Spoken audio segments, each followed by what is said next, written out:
আচ্ছা, ওই যে বর্ষাকালে নদীর ভয়ঙ্কর স্রোত বা উঁচু জলপ্রপাত ওগুলো দেখলে কি কখনো মনে হয় যে এই জলের শক্তিকে কাজে লাগানো যেতে পারে? হ্যাঁ, মনে তো হতেই পারে। আজ আমরা সেটাই একটু সহজ করে বুঝব। মানে কিভাবে বড় বড় জলবিদ্যুৎ কেন্দ্রগুলো এই জলের শক্তি ব্যবহার করে বিদ্যুৎ বানায়। আমাদের কাছে যা তথ্য আছে, চলক তার গভীরে যাই। ঠিক। আজকের এই আলোচনায় আমরা দেখব, ধরুন একটা জলবিদ্যুৎ কেন্দ্র বানাতে গেলে ঠিকঠাক জায়গাটা বাছা হয় কিভাবে, তারপর এর মুখ্য অংশগুলো কি কি, আর সেগুলো মানে একসঙ্গে কাজ করে কিভাবে। আর এর ভালো মন্দ দিকগুলো তো থাকবে। হ্যাঁ, অবশ্যই। সুবিধা অসুবিধা আর একটা জরুরি জিনিস মানে প্ল্যানটা কতটা ভালোভাবে চলছে সেটাও বোঝার চেষ্টা করব।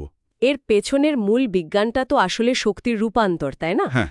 মানে ওই যে জল জমিয়ে রাখা হয়, হ্যাঁ। তার স্থিতিশক্তি, পোটেনশিয়াল এনার্জি। হ্যাঁ, সেটা প্রথমে গতিশক্তিতে মানে কাইনেটিক এনার্জিতে, ঠিক।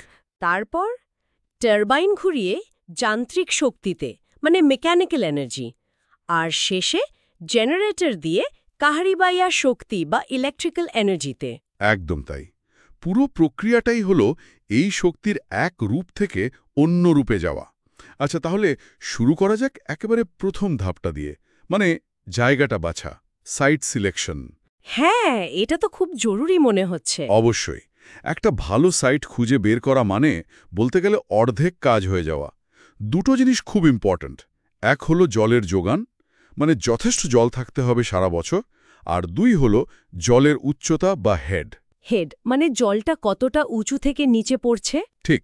জল যত বেশি উঁচু থেকে পড়বে ওর মধ্যে স্থিতিশক্তি তত বেশি জমবে, বুঝলেন? ও আচ্ছা, তার মানে কি উঁচু পাহাড়ি এলাকায় সবচেয়ে ভালো? হতে পারে, কিন্তু শুধু উঁচু হলেই তো হবে না। আরও অনেক কিছু দেখতে হয়। যেমন ধরুন, জলটা ধরে রাখার জন্য একটা বড় জলাধার বা রিজার্ভার বানানো যাবে কিনা, সেখানকার মাটি বা পাথরের গঠন ঠিক আছে কিনা। মানে ড্যাম তৈরির উপযুক্ত হতে হবে। একদম। আবার জায়গাটা যেন ভূমিকম্প প্রবণ না হয়। আরেকটা বড় ব্যাপার হলো বিদ্যুৎটা যেখানে লাগবে, মানে লোড সেন্টার, সেটা কতটা দূরে। হ্যাঁ, দূরত্ব বেশি হলে তো। ঠিক। দূরত্ব বেশি হলে ট্রান্সমিশন লাইন পাতার খরচ বাড়বে, আবার কিছুটা পাওয়ার লসও হবে রাস্তায়। এগুলো ছাড়াও জমির দাম কেমন, পরিবেশের ওপর কি প্রভাব পড়বে, মালপত্র নিয়ে যাওয়ার জন্য রাস্তাঘাট আছে কিনা, এই সব কিছু মিলিয়ে একটা সেরা জায়গা খুঁজতে হয়। বেশ জটিল প্রক্রিয়া তো। হ্যাঁ, অনেক সময় দেখা যায় হয়তো হেড খুব ভালো কিন্তু লোড সেন্টার অনেক দূরে। তখন হিসেব নিকেশ করে দেখতে হয় কোনটা বেশি লাভজনক হবে। বুঝলাম। তাহলে একটা ভালো জলবিদ্যুৎ কেন্দ্রের সাইট বাছার জন্য সবচেয়ে জরুরি ফ্যাক্টর কোনটা? এবার আসি প্ল্যানটা কিভাবে সাজানো থাকে, মানে এর কাঠামো আর কার্যপ্রণালীতে। ভাবা যেতে পারে এটা একটা লাইনের মতো। প্রথমে একটা ড্যাম বা বাঁধ দিয়ে জল আটকে তৈরি হলো রিজার্ভার। ওই যে বললেন যেখানে জল জমা থাকে স্থিতিশক্তি নিয়ে। হ্যাঁ, অনেকটা বাড়ির ছাদের ট্যাঙ্কের মতো, কিন্তু বিশাল। এই রিজার্ভার থেকে কন্ট্রোল গেট খুলে জল ছাড়া হয় পেনস্টক নামের একটা বিরাট পাইপে। পেনস্টক, এটা কি খুব মোটা পাইপ? হ্যাঁ, বেশ মোটা আর শক্তপোক্ত পাইপ। এটা সোজা জলাধার থেকে জলটাকে বয়ে নিয়ে যায় পাওয়ার হাউসের টারবাইনের দিকে। মানে এটা একটা ওয়াটার স্লাইডের মতো, জলটা গড়াতে গড়াতে স্পিড বাড়ে। ঠিক ধরেছেন। অভিকর্ষের টানে জলের গতি বাড়তে থাকে, মানে স্থিতিশক্তি গতিশক্তিতে রূপান্তরিত হচ্ছে। কিন্তু এই পেনস্টকের মধ্যে জলের চাপ থাকে প্রচণ্ড। তাই নাকি? হ্যাঁ, ভাবুন, যদি হঠাৎ করে টারবাইনে জল যাওয়া বন্ধ করতে হয়, মানে লোড কমে গেলে বা অন্য কোনো কারণে, তখন জলের এই বিশাল চাপ পাইপ ফাটিয়ে দিতে পারে। সর্বনাশ! তাহলে সেই জন্যই পেনস্টকের সাথে একটা সার্জ ট্যাঙ্ক লাগানো থাকে।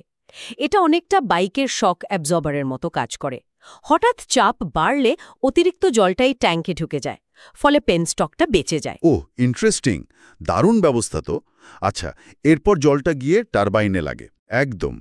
জলের ওই প্রচণ্ড গতিশক্তি গিয়ে টারবাইনের ব্লেডগুলোকে ঘোরায়, তৈরি হয় যান্ত্রিক শক্তি। আর টারবাইন ঘুরলেই? টারবাইনের সঙ্গেই লাগানো থাকে জেনারেটর। সে তখন ওই ঘূর্ণন শক্তিটাকে বিদ্যুৎ শক্তিতে বদলে ফেলে। এই টারবাইন, জেনারেটর, এই সব থাকে পাওয়ার হাউস নামের একটা বড় বিল্ডিংয়ের ভেতরে। আচ্ছা, টারবাইন ঘোরানোর পর জলটার কি হয়? ওটা কি নষ্ট হয়ে যায়? না না, টারবাইন থেকে বেরিয়ে জলটা ড্রাফট টিউব নামে আরেকটা পাইপে ঢোকে। এই পাইপটা আস্তে আস্তে চওড়া হতে থাকে। চড়া হয় কেন?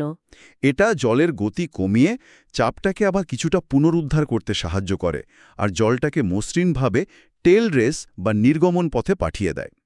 টেল রেস থেকে জলটা আবার নদীতেই ফিরে যায়। ও আচ্ছা, আর পাওয়ার হাউসের বিদ্যুৎ? সেটা ট্রান্সফরমারের মাধ্যমে ভোল্টেজ অনেক বাড়িয়ে দেওয়া হয় যাতে দূরে পাঠাতে সুবিধে হয়। তারপর উঁচু টাওয়ারের ট্রান্সমিশন লাইন দিয়ে শহর বা কারখানায় চলে যায়। তাহলে পেনস্টক আর সার্চ ট্যাঙ্কের প্রধান কাজ কি দাঁড়াচ্ছে সংক্ষেপে? এবার যদি এর সুবিধা অসুবিধার কথা বলি, সবচেয়ে বড় সুবিধা হলো এটা একটা পরিষ্কার শক্তি, মানে কোনো ধোঁয়া বা দূষণ হয় না। আর জল তো প্রকৃতিতেই পাওয়া যায়, তাই জ্বালানির কোনো খরচ নেই। হ্যাঁ, এটা তো বিরাট সুবিধা। রক্ষণাবেক্ষণের খরচও অন্য পাওয়ার প্ল্যান্টের থেকে কম। আর একটা প্ল্যান্ট বানালে সেটা অনেক দিন চলে, ধরুন ১০০-১২৫ বছর।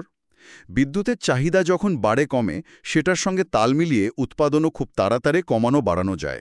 কিন্তু অসুবিধাগুলোও তো কম গুরুত্বপূর্ণ নয়, তাই না? যেমন ওই যে ড্যাম বানাতে হয়। ঠিক।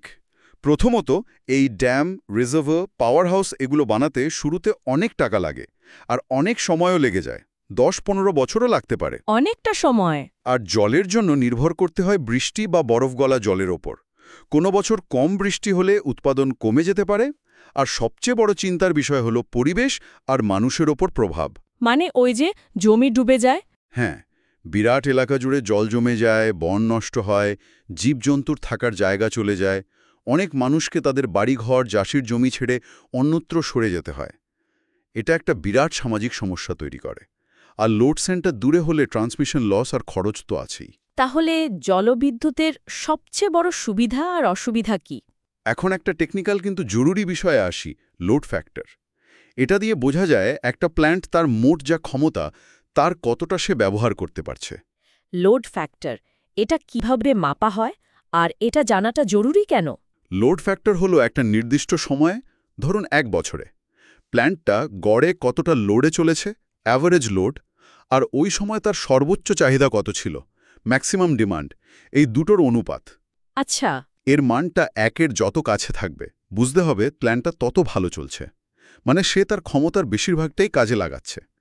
ধরা যাক একটা প্ল্যান্টের সর্বোচ্চ চাহিদা ২০ মেগাওয়াট, কিন্তু সে সারা বছর ধরে গড়ে মাত্র ৮.৫ মেগাওয়াট বিদ্যুৎ তৈরি করছে। তাহলে লোড ফ্যাক্টর হবে ৮.৪ ভাগ ২০, মানে 0.42। এটা বেশ কম। তার মানে প্ল্যান্টের দামি যন্ত্রপাতি বছরের বেশিরভাগ সময়ে তার পুরো ক্ষমতায় চলছে না, অনেকটা সময় কম লোডে বা অলসভাবে চলছে। ওহ, তার মানে লোড ফ্যাক্টর বেশি হওয়া মানে প্ল্যান্টটা বেশি লাভজনক, পয়সা উসুল হচ্ছে ভালো। একদম ঠিক। লোড ফ্যাক্টর যত বেশি হবে, প্রতি ইউনিট বিদ্যুৎ তৈরির খরচ তত কমবে, কারণ প্ল্যান্ট বানানোর খরচটা তো হয়েই গেছে, সেটা যত বেশি বিদ্যুৎ বিক্রি করে তোলা যায় ততই লাভ। তাহলে প্ল্যান্টের লোড ফ্যাক্টর বেশি হওয়া কেন জরুরি? বাহ, বেশ গুছিয়ে আলোচনা হলো কিন্তু। আমরা একদম শুরু থেকে, মানে জায়গা খোঁজা থেকে শুরু করে হ্যাঁ, কিভাবে কাজ করে, কোনটার কি কাজ, সুবিধা অসুবিধা, এমনকি লোড ফ্যাক্টরের মতো একটা গুরুত্বপূর্ণ টেকনিক্যাল দিকও ছুঁয়ে গেলাম। সত্যি। আর দেখুন, যারা ইলেকট্রিক্যাল ইঞ্জিনিয়ারিং পড়ছে তাদের জন্য এই বিষয়গুলো বোঝাটা খুব জরুরি, কারণ ভারতে তো জলবিদ্যুৎ একটা বড় ভরসা, তাই না? অবশ্যই। আর ভবিষ্যতে যখন শক্তির চাহিদা আরও বাড়বে, আবার পরিবেশ বাঁচানোর চাপও থাকবে, তখন তো এই প্রযুক্তির গুরুত্ব কমবে না, বরং আরও নতুন কিছু ভাবতে হবে। তাই এগুলো জানা শুধু পরীক্ষার নম্বর পাওয়ার জন্য নয়, ঠিক। বরং ভবিষ্যতের টেকনোলজিকে বোঝা, হয়তো সেখানে নতুন কিছু করার জন্যও দরকারি। শেখা তো আসলে কখনো শেষ হয় না। একদম ঠিক বলেছেন। আচ্ছা, আলোচনা শেষ করার আগে একটা প্রশ্ন দেখে যাই, কি বলেন? হ্যাঁ, বলুন না। আমরা তো জলবিদ্যুৎকে পরিষ্কার শক্তি, গ্রিন এনার্জি বলি, কিন্তু এই যে বড় বড় বাঁধ বানাতে গিয়ে পরিবেশের এত ক্ষতি হয়, এত মানুষকে সরে যেতে হয়, সেই দিকটা কি আমরা যথেষ্ট গুরুত্ব দিয়ে দেখি, নাকি এই পরিষ্কার শক্তিরও একটা লুকোনো দাম আছে যেটা নিয়ে আমাদের আরও ভাবা উচিত? এটা সত্যি ভাবার মতো একটা প্রশ্ন।